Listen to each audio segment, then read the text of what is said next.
This next gentleman, of course, again, three-time All-Star from the MLB Network. Had him back. We actually replayed the segment on our 125th show edition 3 episodes ago because we enjoyed it so much. We wanted to single out something that was an example of a segment we really enjoyed between the 100 and 125th episodes, and that was the one we chose.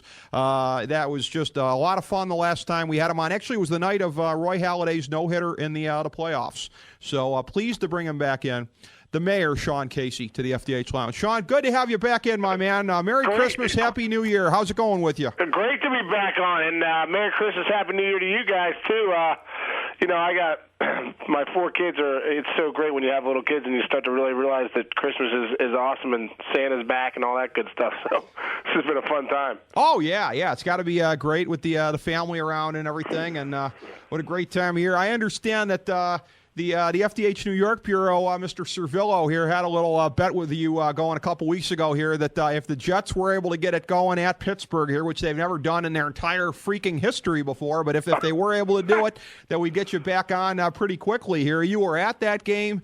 You were shivering and probably in disbelief at the outcome there. The first time in the history of the franchise the Jets get it done there.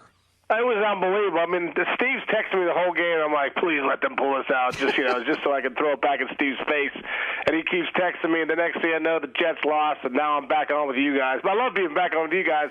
I don't mind that. I did mind that the Steelers lost, and it was freezing cold sitting out there watching it. Yeah, I hope that I hope that wasn't the excuse that was needed to get you back on here, but no, that was.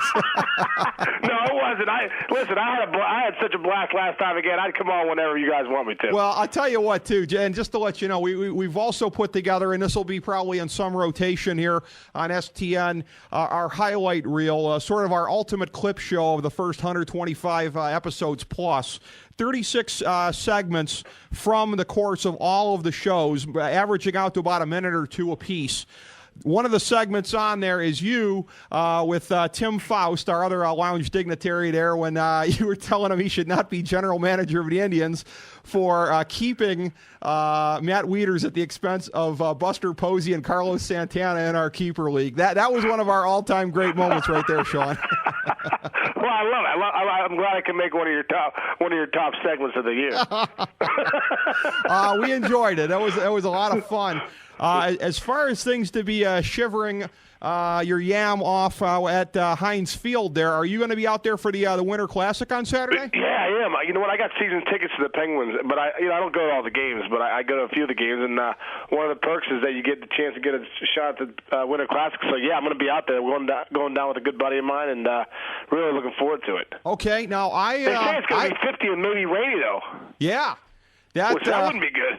Yeah, that is going to be really something. That's I enjoy watching that every year on TV. Channel surfing while all the bowl games are on, and it's quickly gotten to be a part of a fabric of the day. Now I've been to the old Igloo, not to watch hockey, but I'd been there, and you're going to love this. 98 King of the Ring, the Mick Foley moment. So I was there for that. So I know firsthand what a dump the old Igloo is. Compare and contrast with the new place, since you say you got Penguin season tickets. Well, you know what, the Consul Energy Center, they really did it right. I mean, anybody that comes, to that facility would say, man, they didn't leave any stone unturned. They really did it right. It's all first class. All the seats are good. It's just a great place. There's great food, but like more than anything, the arena is really nice. I love the Igloo. I mean, Mountain Arena, we love that place. Obviously, it goes down in the lores of history here in Pittsburgh as some great moments, and the 98 King of the Ring was one of them. But it was, the Consul Energy Center is really an awesome place, and for all the people there in Cleveland that only have to make a 2-hour drive to come here and check out a game and watch a really awesome hockey team, it'd be worth it. Well, the times when I'm in Pittsburgh, I got to tell you, when I'm wearing my Wings jersey, I don't get received so well. So yeah, you know what? They really don't like the Detroit, the Red Wings too much around here. My hero, Sean, there's a guy, and he's actually from Cleveland. This was during the finals. I don't remember if it was in 08 or in 09, because they said they were going to toss out anybody that was chucking the octopi on the ice. Dude chucks one out there during the pregame introductions. They escort him out. He goes out to the parking lot, takes off his jersey. He's wearing another one underneath. He's got a second ticket in the car, goes back in, watches the game anyways. He's my hero. Now that's the way to do it. Now that's planning ahead right there, Rick. That's how you got to roll, man. That's for anybody like me that loves the Wings, I certainly respect something like that. But I got to tell you too, with it being the small world, the increasingly small world of people who've been on the lounge. Your boy, your office mate there, I guess the deputy mayor, Tom Verducci, over at the MLB Network and Sports Illustrated. I'm holding it up for the camera here. I got this sweet Sports Illustrated baseball book, coffee table book from my family at Christmas, and I'm opening up like, introduction, Tom Verducci. Holy crap, we had him on the show. No, hey, he's big time. I thought I was big time until I went to MLB Network and realized Tom Verducci's really big time. You know, he wrote the Joe Torre book, and he's wrote a ton of good things, and he's the number one writer there at Sports Illustrated. So the fact that he was on your show, Rick, makes you big time, brother. Thank you. By association, I'll take that, Sean. I'll take the reflected glory. And it was a lot of fun. It was fun breaking the stuff down with him and getting his takes on everything that had happened. And, you know, I'd like to get some of your thoughts on some of the things we talked about, Tom, with, and get your perspective on this. The whole thing with the Giants winning the World Series this year, the point of view that I come at it from is they look like a team that did it almost before their time, almost maybe like if Arizona had done it, if they'd gone all the way in 2007. Now, the funny thing is Arizona never put it together afterwards. They came close, but, that year haven't done it since. But the Giants, geez, Buster Posey's only a rookie. These pitchers are all still very young, arguably all still on the upward slope out of that young core of the pitchers. You got some bad money that's going to be coming off the books in the next year or two. Renteria right now, Rowand soon enough. I mean, this is a team where, and we had on Mad Dog Russo a couple weeks ago, and he's a big Giants fan. I said to him, not to be a buzzkill, but you got to do it again or it's going to be a letdown, right? I mean, it's, this is a team, Sean, where if they don't do it again after this, they're going to go down as an underachieving team because they got the core to do it again, especially with the money they'll be able to add. Well, they got the core to do it again. I think the big thing for them, Rick, was that they peaked at the right time, and they had struggled offensively.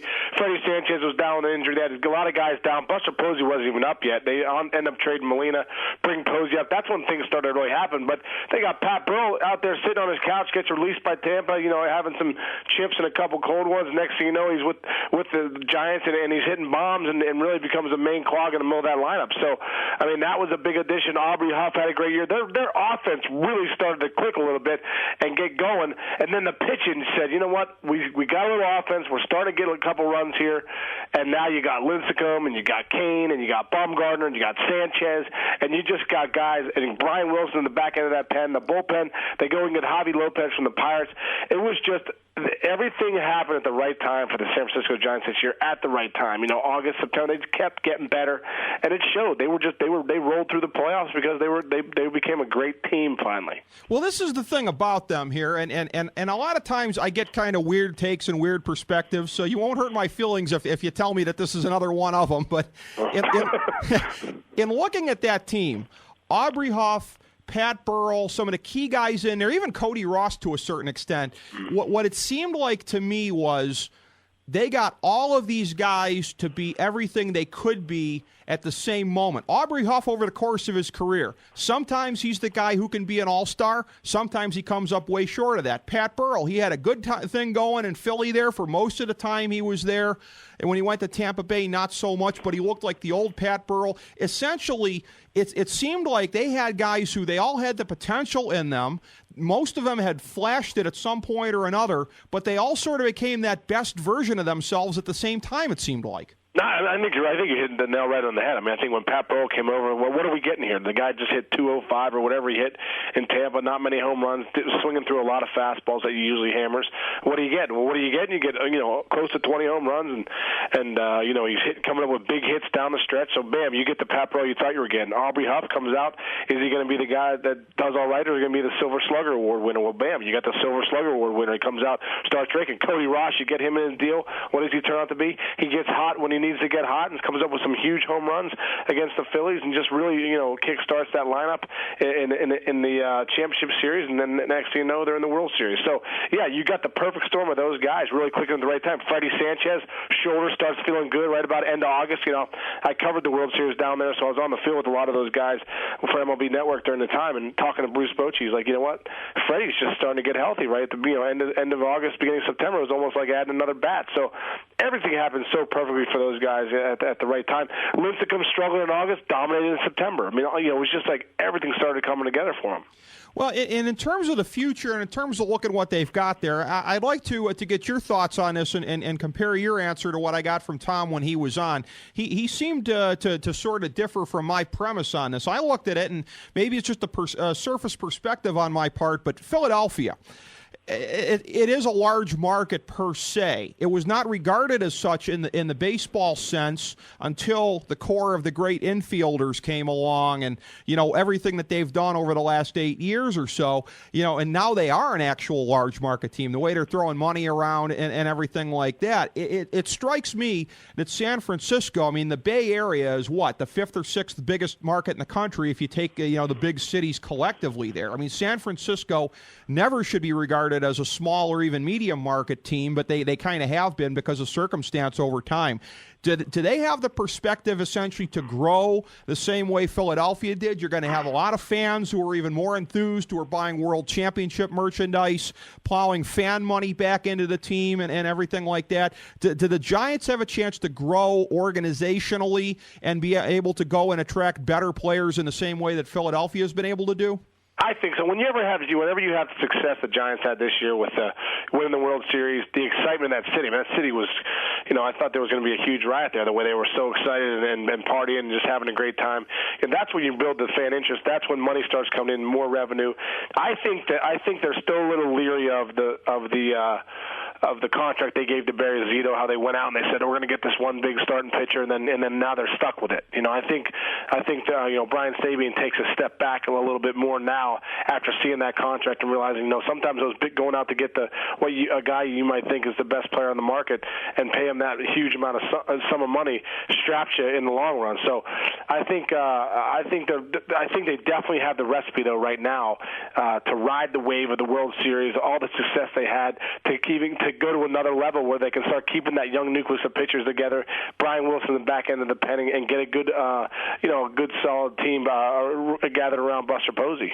Yeah. I mean, clearly that's the benchmark for them. I think they're going to be regarded as underachievers if it's one and done, especially since, as we said, arguably they did it before their time, essentially. They did it before they were as good as they're likely to be on paper in the near future. When you look at it, another thing that just strikes me also, Sean, and I go back to this, I mean, you when you were coming up, you had the cup of coffee with the great Indians teams, in the late 90s before, as we covered on the last show, before they unwisely moved you as they did. But it's weird because, somebody like me, I grew up a Tribe fan, and I'm looking at that, and I'm like, oh, okay, this is it. This is how it happens. This is how the drought ends.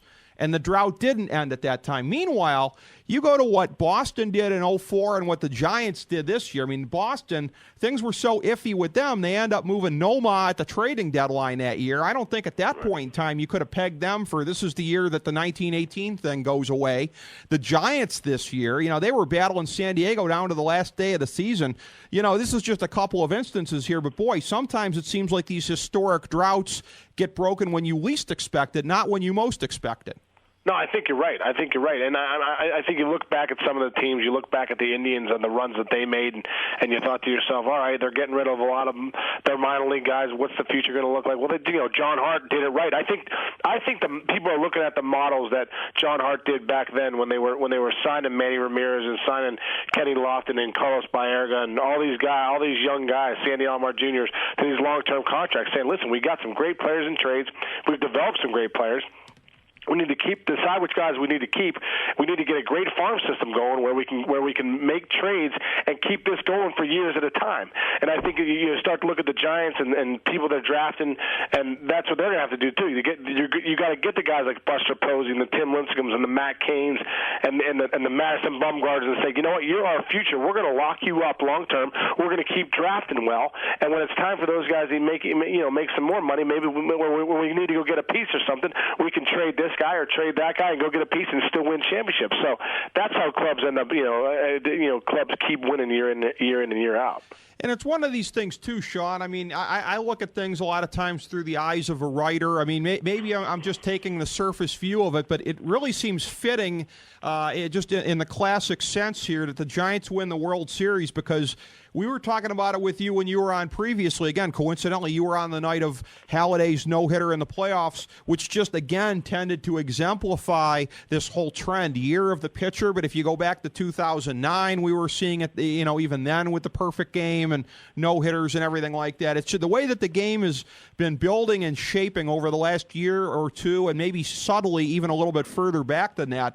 Almost kind of fitting that a team that would be the poster child for this new Major League Baseball ends up winning the World Series this year.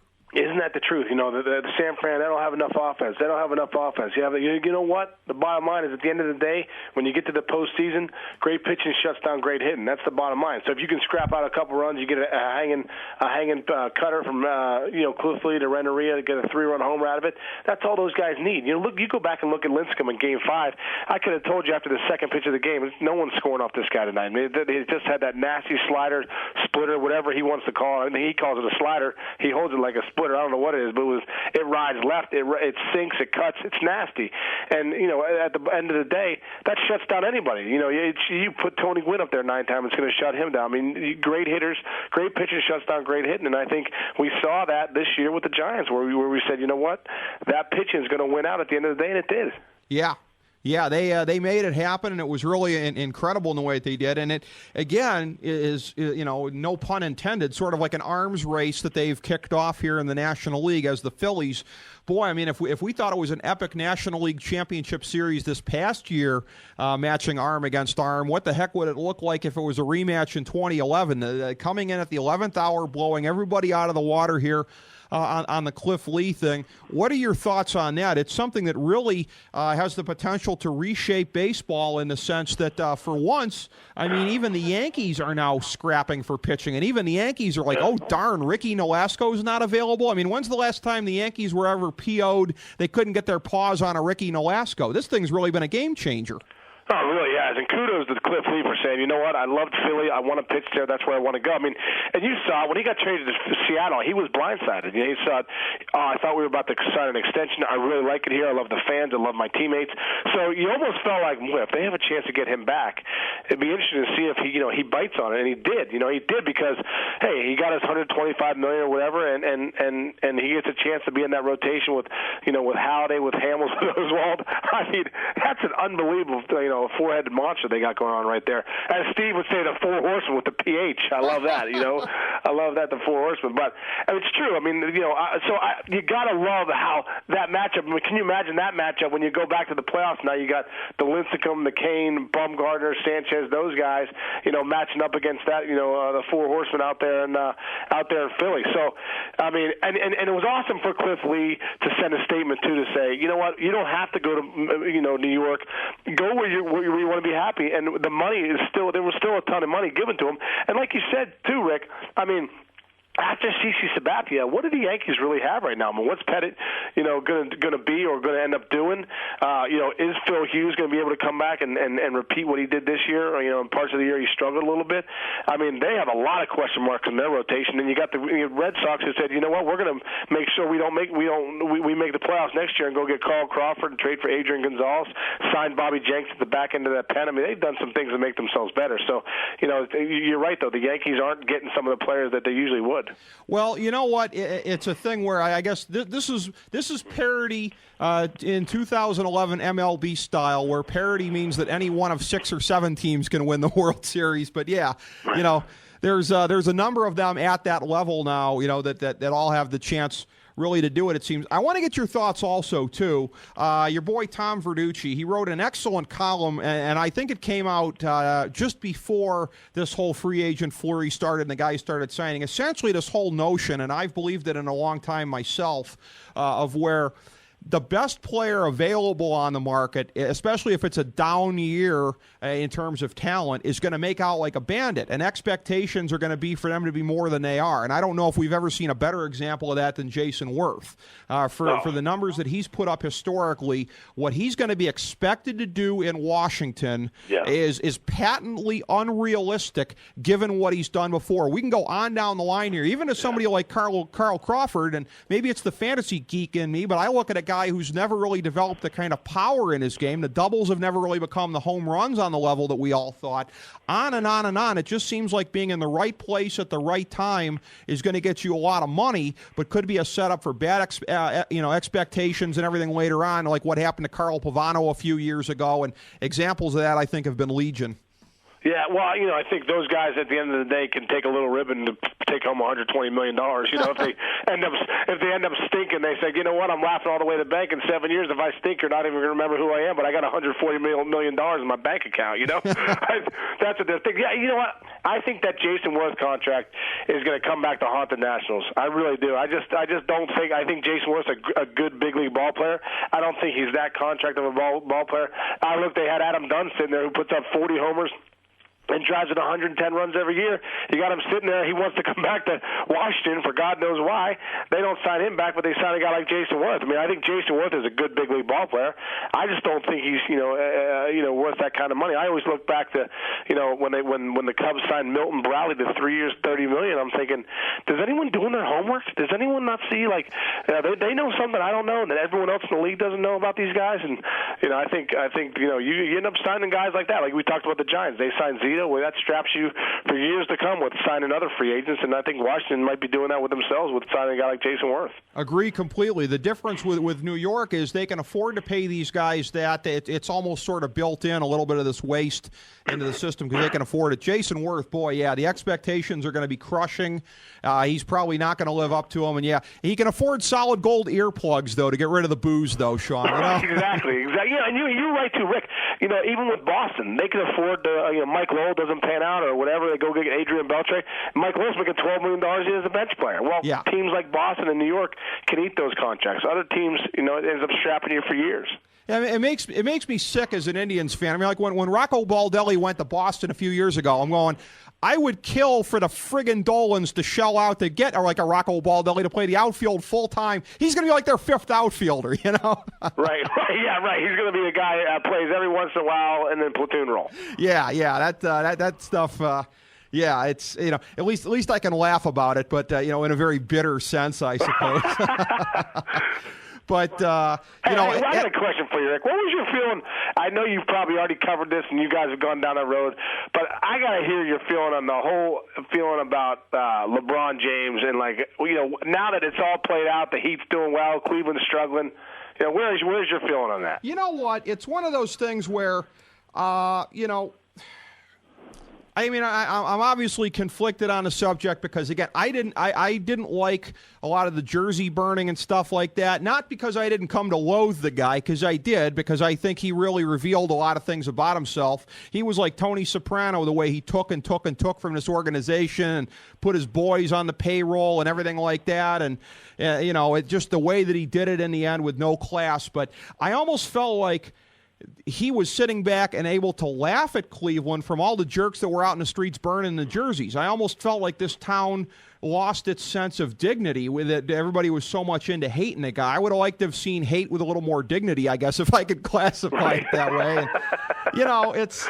You get Dan Gilbert coming out and kind of, getting all over him too, the way he did. I see. My wife's family's from Cleveland, so I always talk to my brother-in-law. Always ask him, "How's it going?" You're still mad at LeBron, and I think he says the same thing. He was more upset about the way it was done than anything. Yeah, exactly. And if he wasn't going to go, I think he probably should have done a little bit more to let the organization know that. It sounds like his bags were packed 2-3 years ago, and I just would have appreciated him being a little more upfront. It would have been a real almost unimaginable situation to see them trading him, but I would have rather seen something that would have prepared the organization better than this, rather than him allowing them until the 11th hour to put all their eggs in that basket. They only fired Mike Brown because he hated him.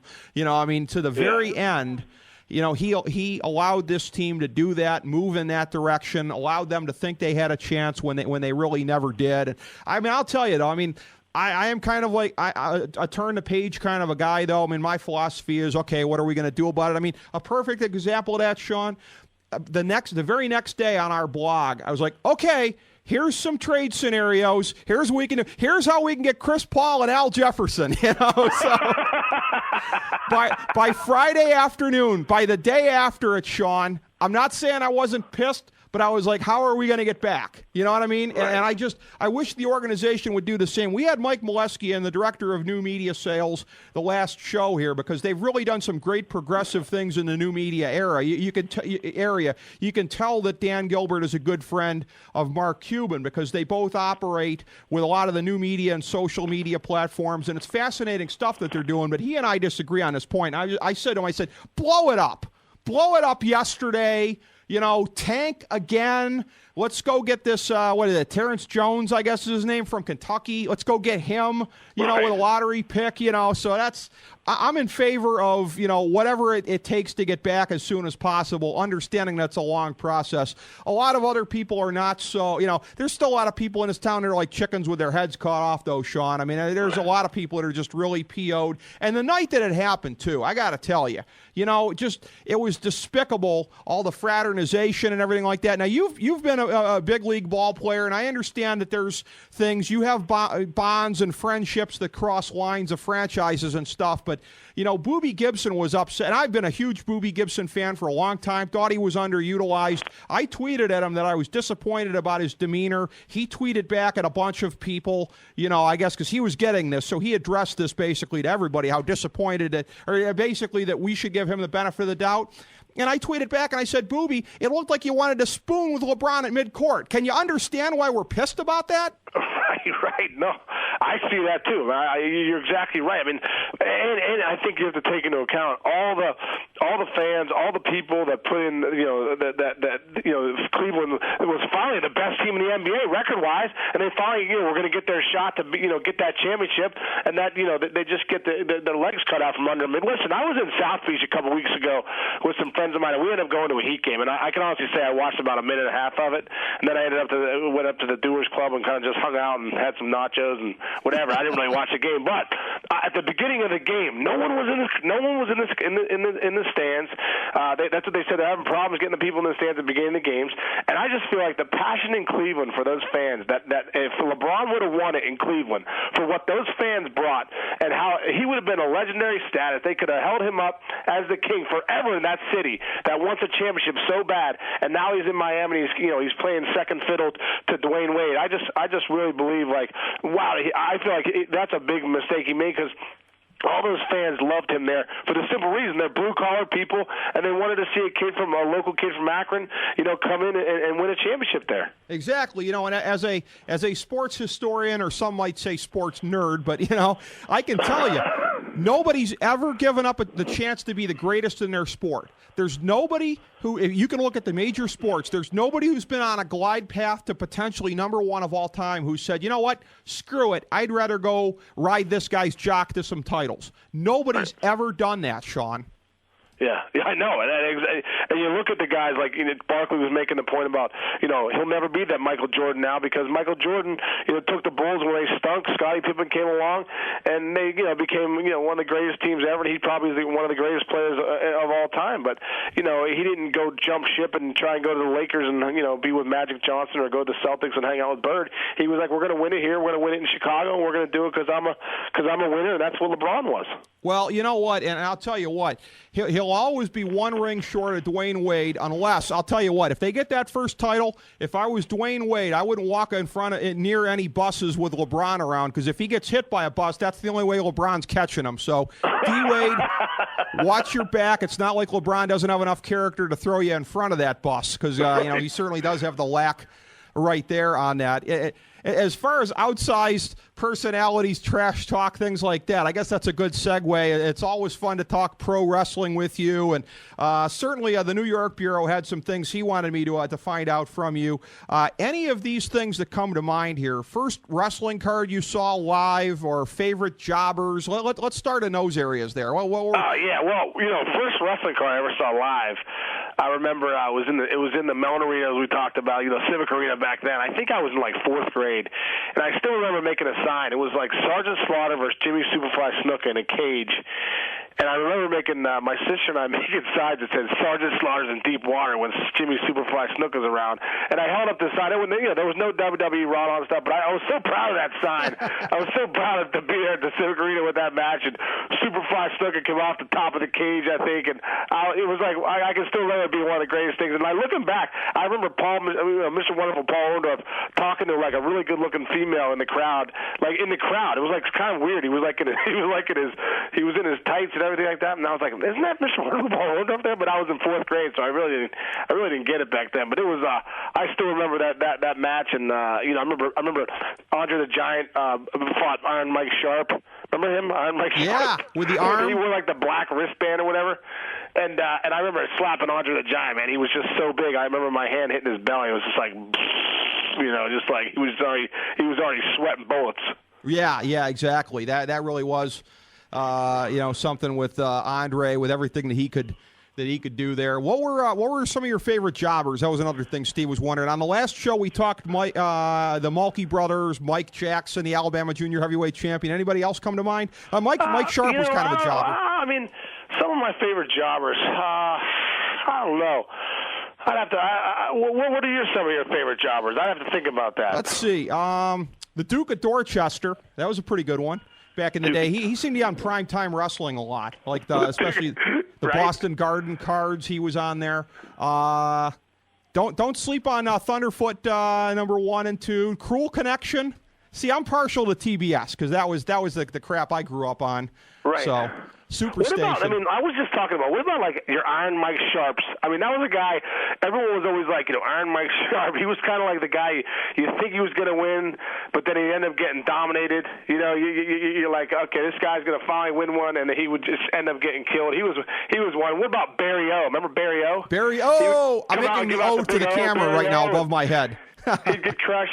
There was always some good ones. I mean, didn't Teddy Long used to wrestle a little bit before? Wasn't he one of the guys who would just get crushed in the ring too? No, he was a ref. He was a referee. Okay, all right, yeah. Remember, there was another guy back that reminded me of Teddy Long, and I just can't remember his name back in the NWA. But Ranger Ross, perhaps?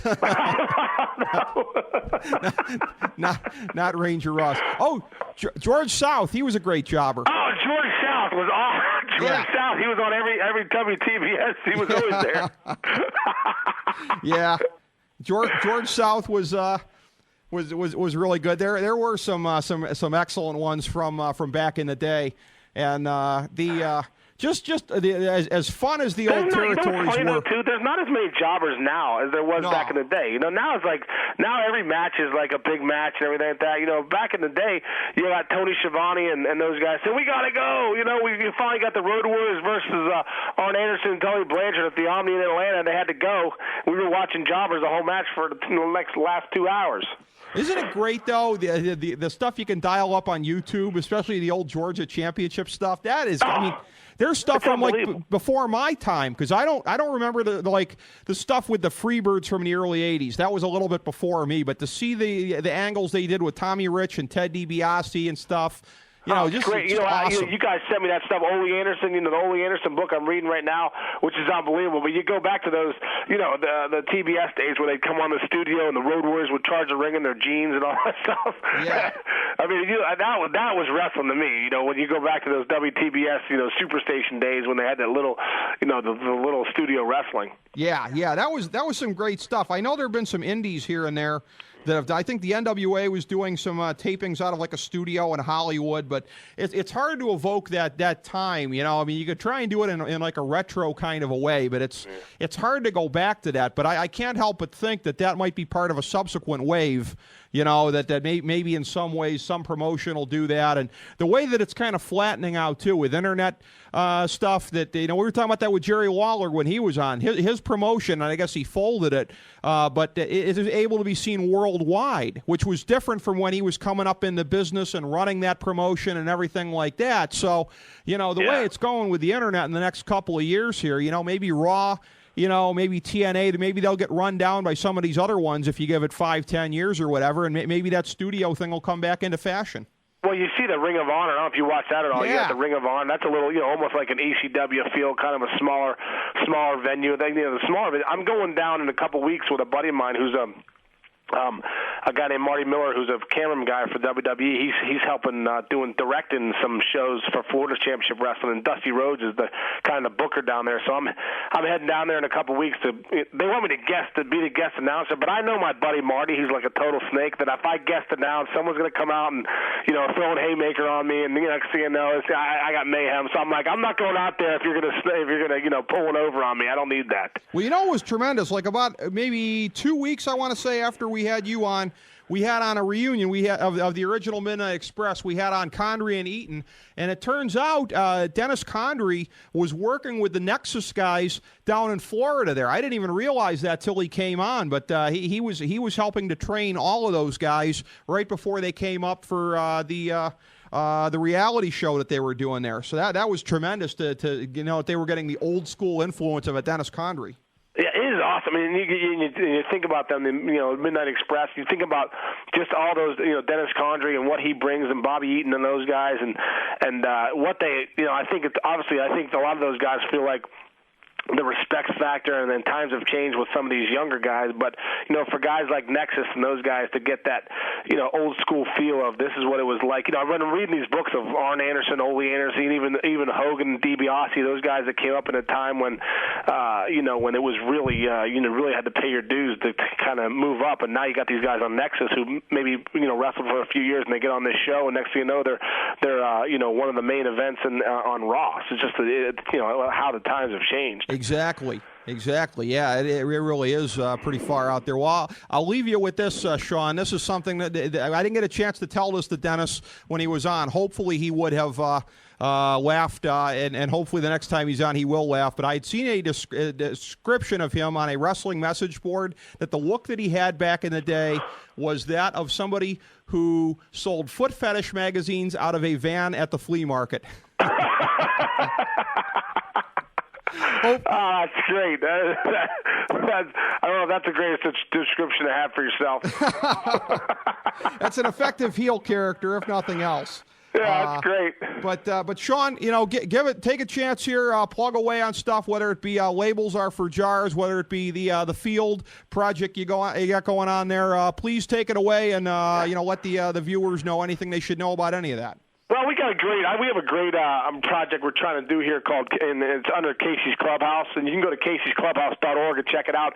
But we're trying to build a Miracle League field for disabled and special needs kids out here in the South Hills of Pennsylvania, and it's a wonderful, wonderful project. And we're looking to raise $1 million, but anyone can donate and help us out if you go to caseysclubhouse.org, and if you could just watch that video. There's a video on there from Brian Gumbel did and Frank DeFord did on HBO Sports about 8 years ago, and it's on the website. And I'll tell you, that video really kind of opens up your doors or your heart to, you know, what's going on with the Miracle League and how awesome of a project it is. So if you could check that out, Rick, and I appreciate you let me plug that. But if you could check that out, and some of your viewers could check it out, it's really a great thing. And you can, you know, if you want to donate $1 or $100 or whatever you want to, you know, you can go do it online there.